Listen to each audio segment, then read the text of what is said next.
Buenas tardes. En el día de hoy vamos a hablar de monitoreo hemodinámico no invasivo desde el rol del ecocardiograma Doppler, que en cuidados críticos y terapia intensiva ha tenido un gran crecimiento en los últimos años por la posibilidad de realizar la bedside del paciente a un bajo costo y con poco daño hacia el mismo. Vamos a comenzar viendo las vistas o dando un panorama de las vistas y las estructuras que podemos ver desde un ecocardiograma Doppler al lado de la cama del paciente.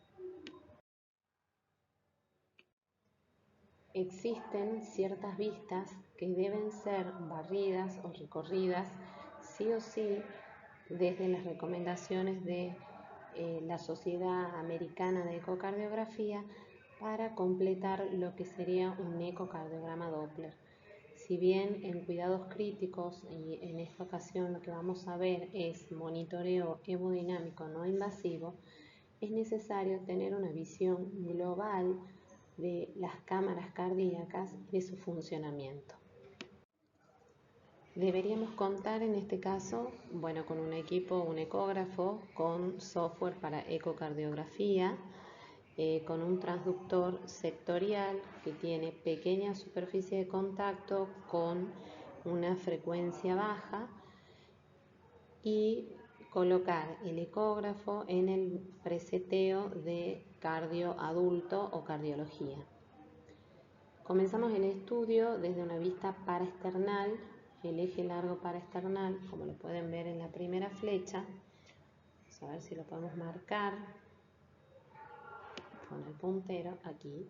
Un eje largo paraesternal que se ve desde el espacio, desde el cuarto espacio intercostal a la izquierda, con la muesca del transductor mirando hacia el hombro derecho. El paciente puede estar preferiblemente en decúbito lateral izquierdo o, como tenemos nuestros pacientes en cuidados críticos, a veces tienen un decúbito obligado.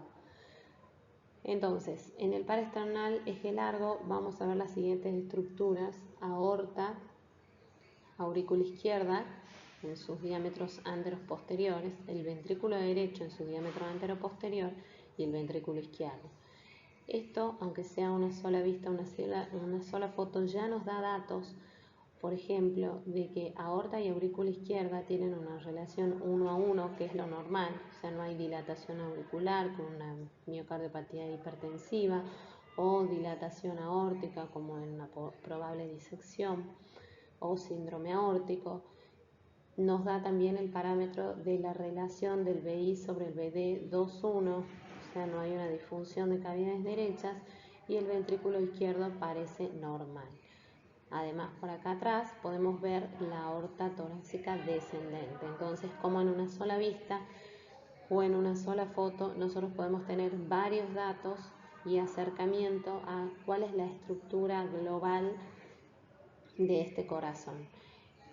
Desde la vista de cuidados críticos y monitoreo hemodinámico, nosotros tenemos que conseguir lograr decir si tenemos un corazón normal, levemente enfermo, moderadamente enfermo, severamente enfermo, y si podemos identificar alguna estructura mejor, pero por ahí las patologías estructurales específicas ya son más del especialista. Pero lo importante es, dentro del monitoreo hemodinámico, poder ubicarnos con qué corazón estamos trabajando.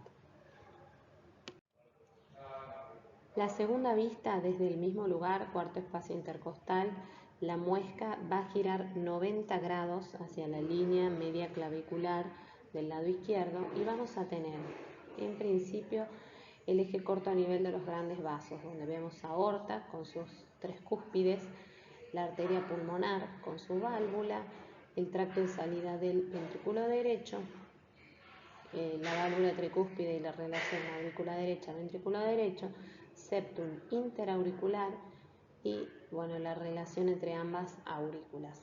Bajando el transductor a este mismo nivel de eje corto vamos a tener el eje corto a nivel de la mitral y el eje corto a nivel de los músculos papilares, que es donde estudiamos sobre todo función global, que vamos a ver imágenes más adelante. Yendo a la otra ventana, que la llamamos apical 4 cámaras, y para ubicarnos mejor dónde la vamos a conseguir. Línea axilar anterior a nivel de la tetilla más o menos del paciente, encontramos el apical de 4 cámaras: aurícula izquierda, aurícula derecha, ventrículo izquierdo, ventrículo derecho. Muy importante a la hora de valorar función global o si queremos medir áreas telesdiastólicas o volúmenes telesdiastólicos para ver dónde está ubicado nuestro paciente en la curva de Frank-Starling. Y una vista que es muy útil en cuidados críticos, sobre todo porque son pacientes que o están ventilados o tienen traumas torácicos o tienen avenamientos o tienen cirugías en el tórax, es la vista subcostal. Primero es la de elección para evaluar el pericardio y la presencia o no de derrame, para evaluar la aurícula derecha y en el caso que haya algún cortocircuito entre ambas aurículas, y así también como el espesor, la motilidad y el diámetro del ventrículo derecho. ¿Por qué es muy importante? Bueno, desde acá también podemos tener una vista de cuál es la función global de las cavidades izquierdas, y además desde aquí vamos a aprender a hacer lo que es el colapso de la vena cava inferior. Hay otra ventana también, no la usamos frecuentemente, pero sí a veces cuando buscamos disección o patologías en el callado aórtico, que es la supraesternal.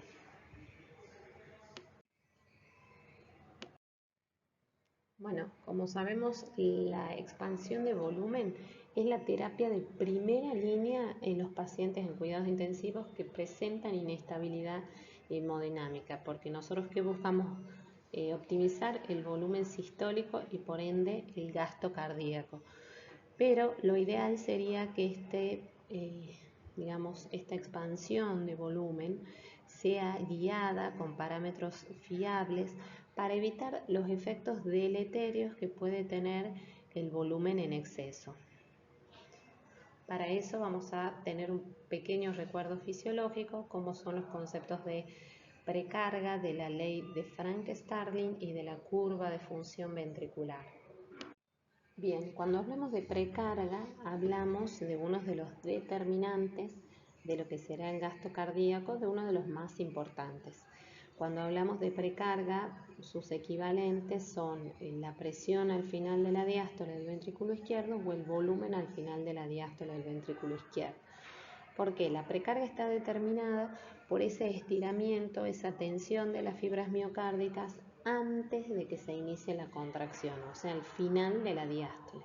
Bien, si recordamos lo que es el concepto de la ley de Frank-Starling, nos dice que existe una relación positiva entre la precarga y el volumen sistólico. Existe una relación positiva, pero no existe una relación lineal, ¿sí? Sino una relación curvilínea. Asciende hasta cierto límite. Un límite donde ya el aumento de precarga no significa un aumento del volumen sistólico. La variación de la curva de precarga estará determinada por la curva de función ventricular. ¿Qué es la curva de función ventricular? La contractilidad cardíaca. Entonces, vamos a tener curvas o corazones que van a tener una aceleración o un ascenso del volumen sistólico aquí y otras que van a tolerar mucha más precarga hasta que llegue el límite de precarga, ¿sí? Nosotros tenemos dos zonas en la curva. Una es la zona de precarga dependencia, donde ante el aporte de volumen tenemos un aumento del volumen sistólico positivo.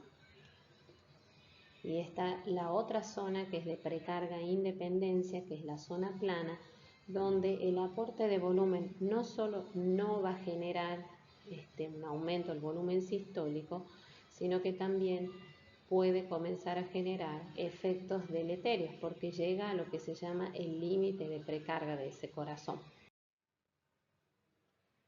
Si nosotros tenemos un corazón con una buena función ventricular, esta va a ser la curva. Vamos a tener un ascenso de la precarga con un ascenso del volumen sistólico.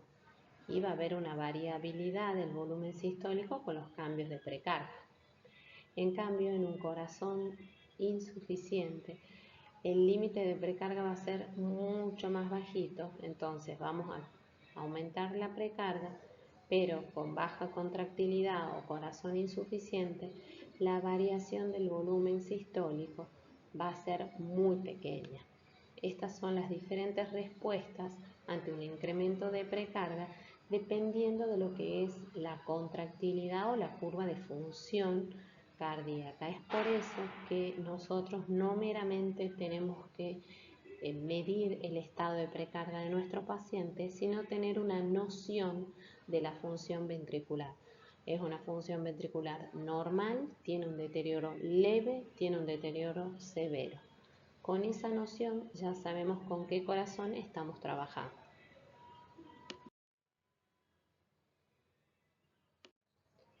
Bien, como sabemos, la instauración de ventilación mecánica puede afectar profundamente al sistema cardiovascular. Eso va a depender en realidad del estado hemodinámico basal, o sea, vamos a hablar de la función cardíaca basal del paciente y de su estado de volemia basal al ingresar en ventilación mecánica. La magnitud de los cambios también va a depender de cómo lo vamos a ventilar y del aumento de presiones intratorácicas. En un paciente ventilado tenemos diferentes parámetros hemodinámicos que podemos medir. Hay parámetros estáticos que son los que nos van a brindar un estado de precarga, pero no nos van a decir la respuesta a la reanimación o la respuesta al aporte de volumen, que es lo que nosotros queremos saber para evitar tener efectos deleterios.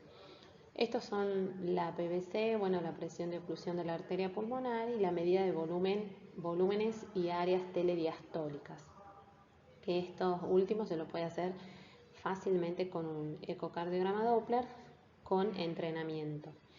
Y después están los parámetros dinámicos, que esos sí son los que van a cuantificar la respuesta cardíaca a las variaciones de la precarga.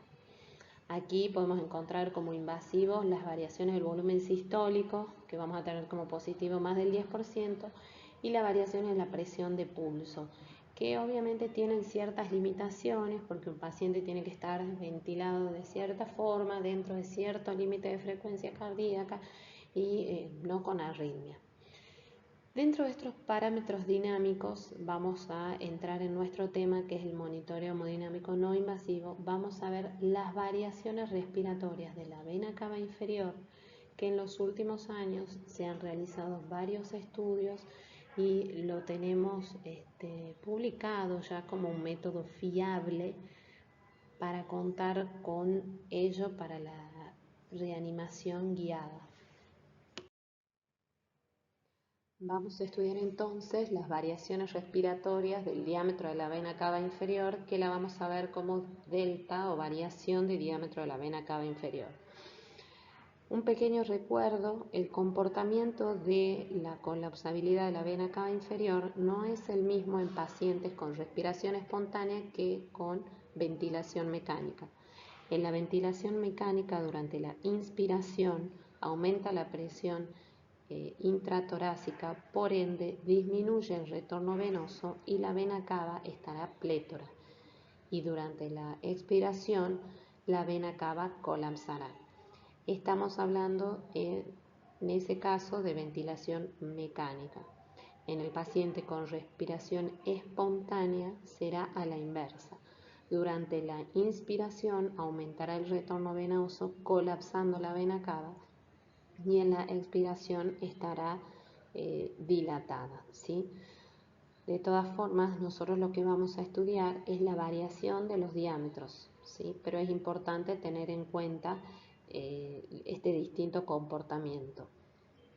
En la pantalla lo que van a ver es una de las fórmulas, ¿sí? Esta fórmula es la derivada de uno de los estudios de pacientes NRM con inestabilidad hemodinámica realizado por el equipo de Feisel, que vamos a ver a continuación.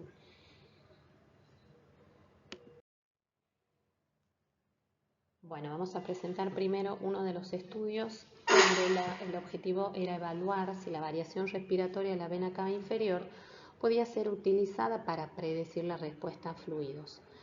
Este estudio fue publicado en el 2004 ya y fue un estudio prospectivo en UTI con 23 pacientes que estaban en shock séptico con ventilación mecánica con alguna injuria pulmonar aguda.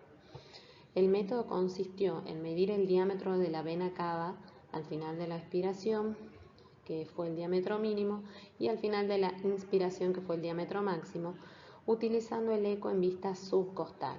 Y se calculó el índice de distensibilidad, que esta es la fórmula que utiliza el estudio de Barbier, que fue el diámetro máximo menos el diámetro mínimo sobre el diámetro mínimo por 100.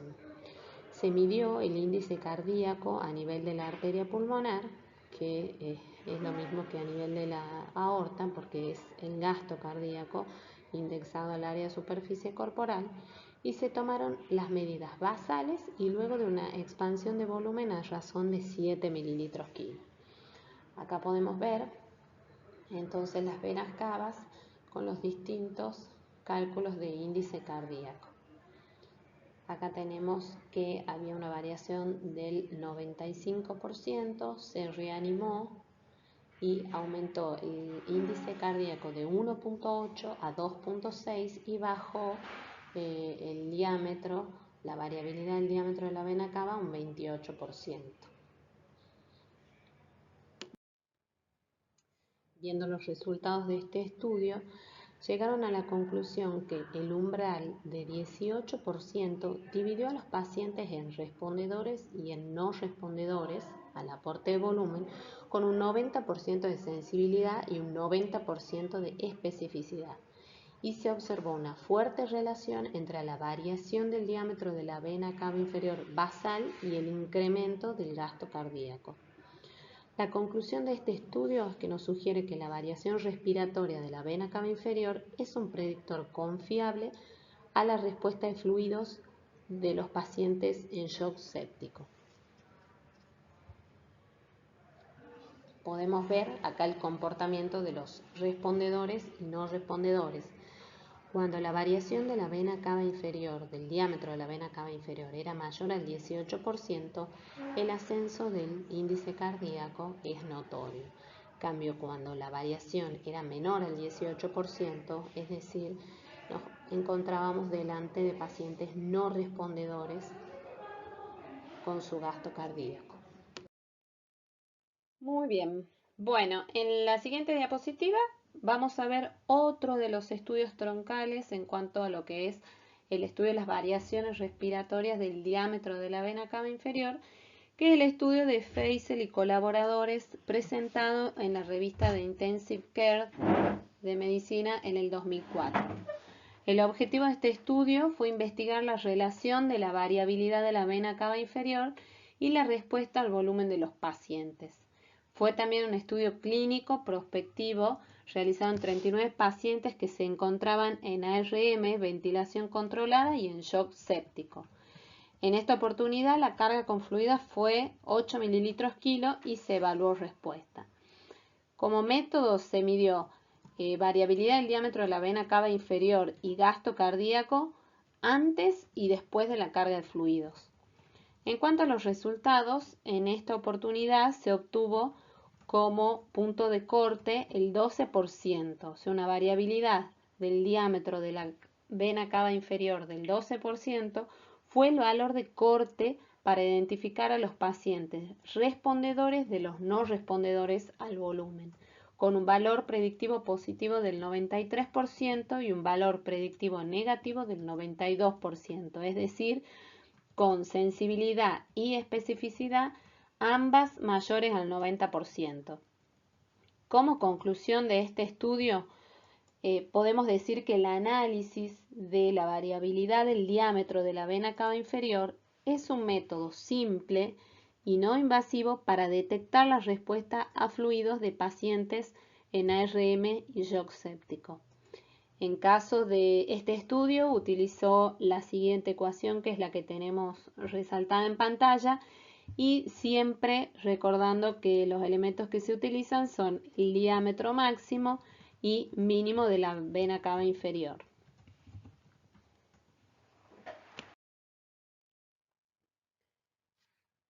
Ahora hablaremos de los pacientes en respiración espontánea. En respiración espontánea tenemos disponible la utilización de los parámetros estáticos, que si ustedes recuerdan, como hablamos antes, son parámetros que nos van a brindar un estado de precarga, pero no nos van a predecir la respuesta al aporte de volumen.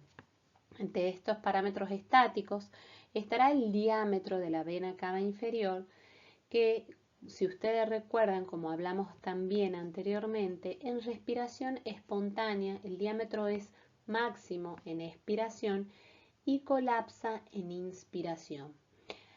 Si recordamos, la vena cava es nuestra conexión directa con el corazón, sobre todo con la aurícula derecha. Por ello, nosotros si vemos una vena cava, medimos una vena cava de un diámetro menor a 12 milímetros, podemos inferir que tenemos una aurícula derecha que tiene baja presión, al menos 3 milímetros de mercurio, que es la presión normal. Si nosotros vemos una vena cava que tiene más de 20 milímetros, bueno, podemos inferir que nuestra aurícula derecha estará sometida a altas presiones, por lo menos 15 milímetros de mercurio. Entonces, una vena cava inferior con un diámetro de menos de 12 milímetros nos permitirá predecir una respuesta positiva a la expansión de volumen. En cambio, un diámetro muy elevado, con presiones en aurícula derecha cercanas a 15 milímetros de mercurio, nos deja predecir una ausencia de esta respuesta. Siempre tener en cuenta que estos son parámetros estáticos. Lo importante es que nos dan un estado de precarga, pero no nos predicen confiablemente o del todo la respuesta. Para ello no solo hay que valorar aisladamente la vena cava, como ya lo hablamos antes en los pacientes con respiración asistida, sino siempre tener en cuenta cuál es la función ventricular que tenemos. En los pacientes con ventilación espontánea, si bien no hay estudios prospectivos ni controlados, existen revisiones y han correlacionado el diámetro máximo de la vena cava inferior con la presión venosa central y con la presencia de hipovolemia. Müller desarrolló, publicado más o menos en el 2015, el índice de colapsabilidad de la vena cava inferior. ¿Sí? Este índice estaban en pacientes con ventilación espontánea y fue obtenido mediante la siguiente ecuación: el diámetro máximo menos el diámetro mínimo sobre el diámetro máximo por 100, reportando un punto de corte del 40%, con una sensibilidad del 70% y una especificidad del 80%. Si ustedes ven, es mucho menor a la que vimos en la respiración asistida, ya que la respiración espontánea está afectada por múltiples factores. Existe un test, una prueba, que podemos utilizar tanto en pacientes en ARM como en respiración espontánea. Lo importante de esta prueba, que es una prueba totalmente reversible, que podemos volver atrás con lo que estamos haciendo, y consiste en la elevación pasiva de ambos miembros inferiores a 45 grados del plano horizontal de la cama o del paciente. Al menos esto debe ser durante 1 minuto.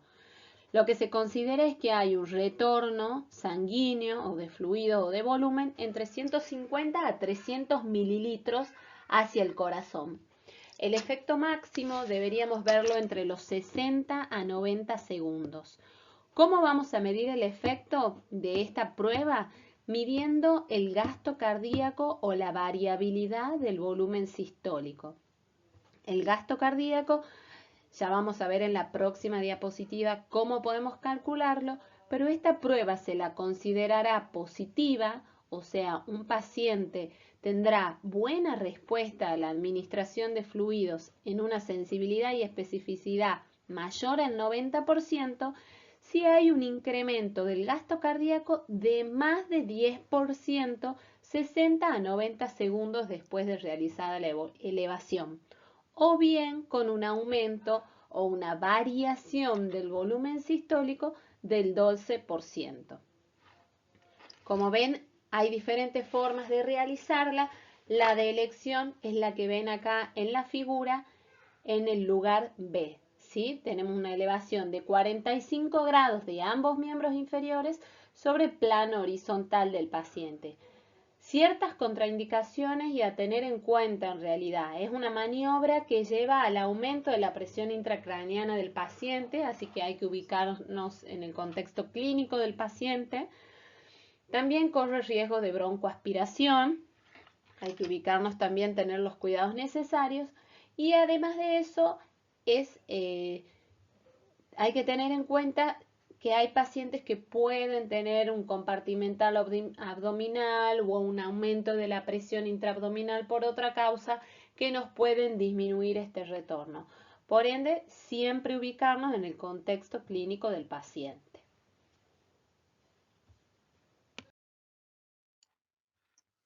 ¿Cómo vamos a evaluar entonces la función sistólica en el paciente en cuidados críticos o en terapia intensiva? Bueno, una de las formas es la medición del stroke volume, es decir, el volumen sistólico. Esto nos permitirá además calcular el gasto cardíaco y, si lo dividimos por el área de superficie corporal, el índice cardíaco. ¿A partir de qué hacemos este cálculo? Nosotros tomaremos como si el tracto de salida del ventrículo izquierdo fuese un cilindro.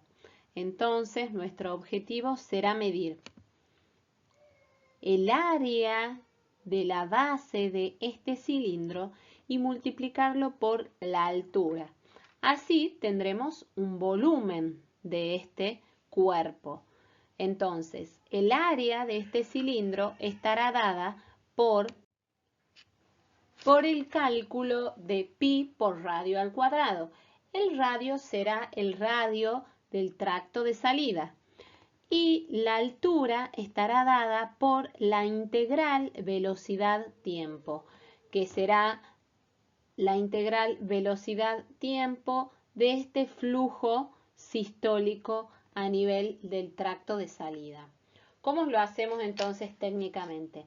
En el eje largo paraesternal, al nivel del aproximadamente entre el segundo y cuarto espacio intercostal, vamos a medir antes de las válvulas aórticas, cuando las válvulas aórticas estén en mesosístole, el diámetro del tracto de salida del ventrículo izquierdo.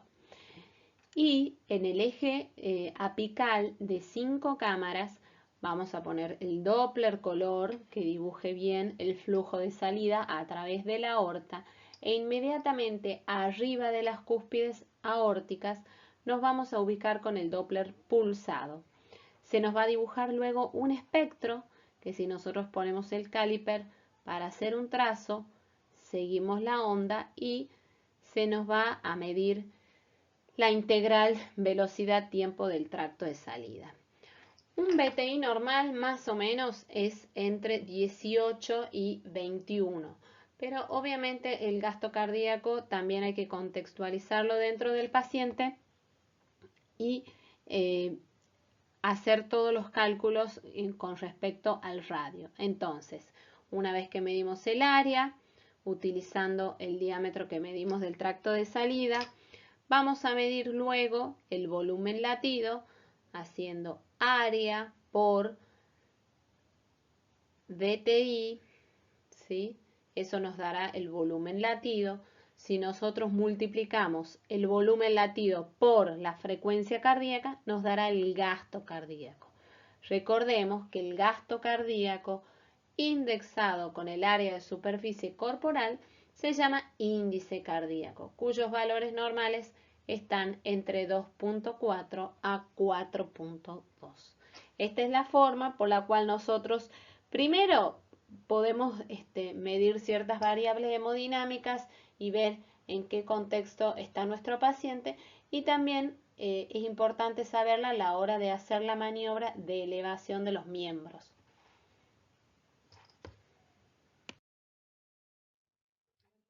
Vamos a ver ahora cómo realizamos lo aprendido en la práctica diaria. Bien, vamos a ver cómo utilizamos el transductor.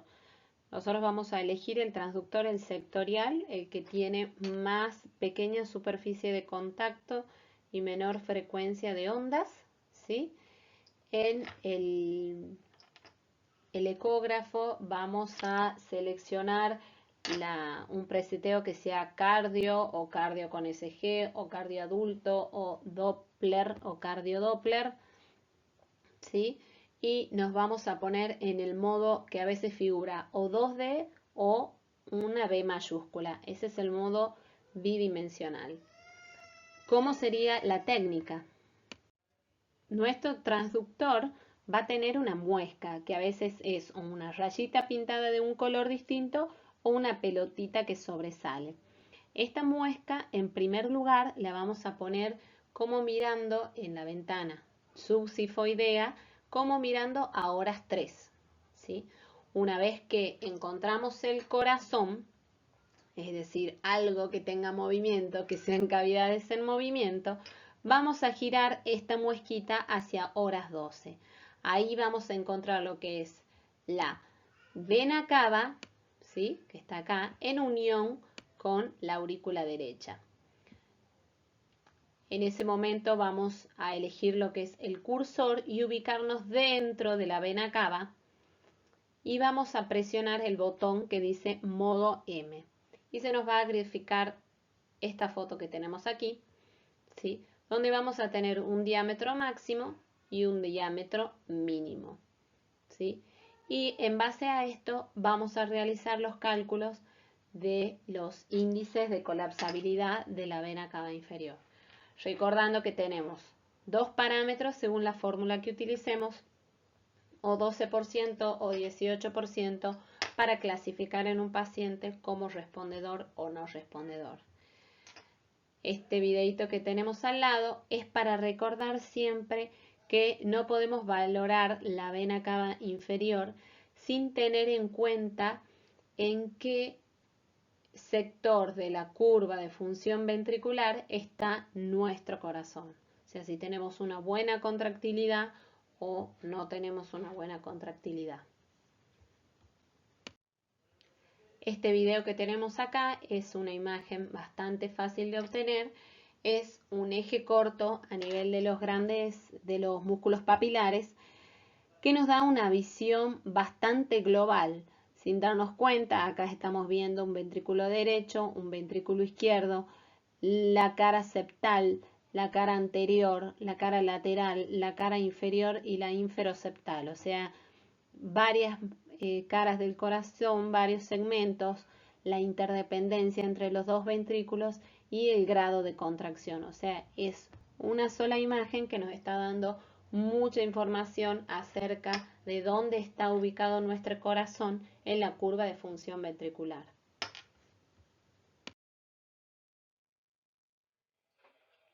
En la siguiente diapositiva simplemente el objetivo era mostrarles la importancia de darle una mirada global además al paciente, no solo concentrarnos en la vena cava o en el porcentaje que varía el volumen sistólico o en el porcentaje que varía la BTI, ¿sí? Sino también concentrarnos en lo que encontramos. O sea, muchas veces uno va a hacer una vena cava, pero se encuentra también, por ejemplo, en este caso, un ventrículo que, si ustedes ven, este es un eje largo paraesternal.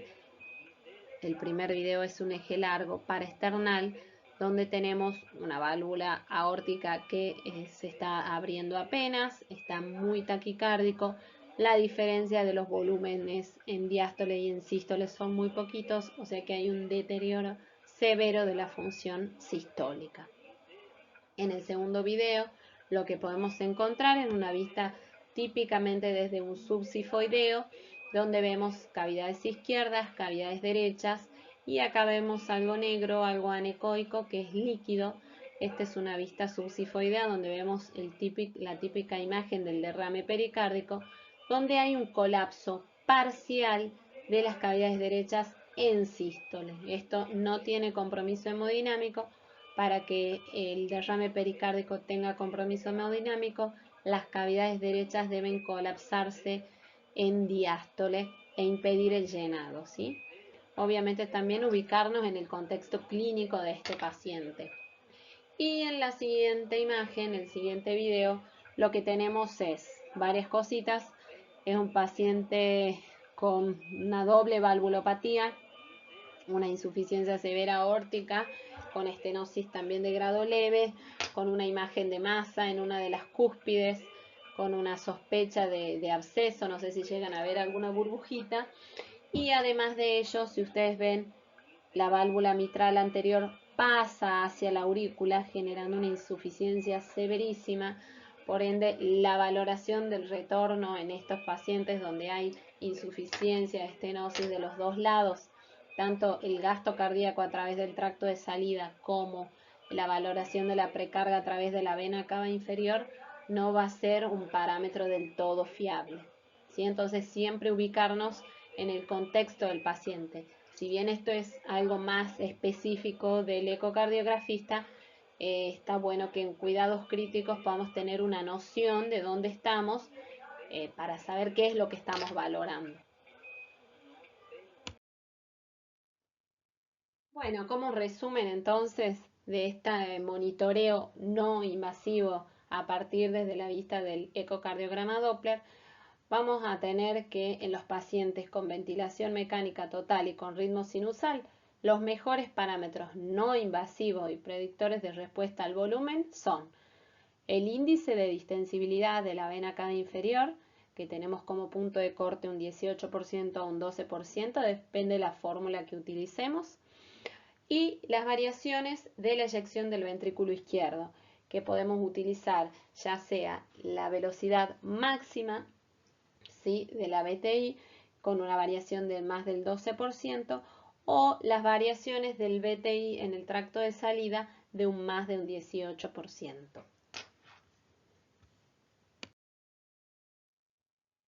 Podemos decir entonces, a modo de conclusiones, que la monitorización hemodinámica nos permite guiar la reposición de volumen y con esto probablemente mejorar el pronóstico de los pacientes en situación de insuficiencia circulatoria aguda.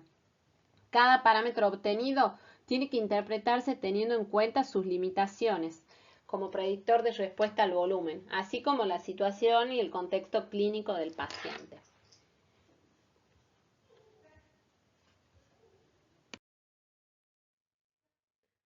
Muchas gracias, espero que esta clase les haya sido de utilidad y cualquier duda podemos verlo en el servicio en cuidados críticos y dejo a continuación bibliografía donde pueden consultar sobre todo los aspectos técnicos en cuanto a la exposición de transductores y equipos y los estudios revisados durante la clase. Muchas gracias.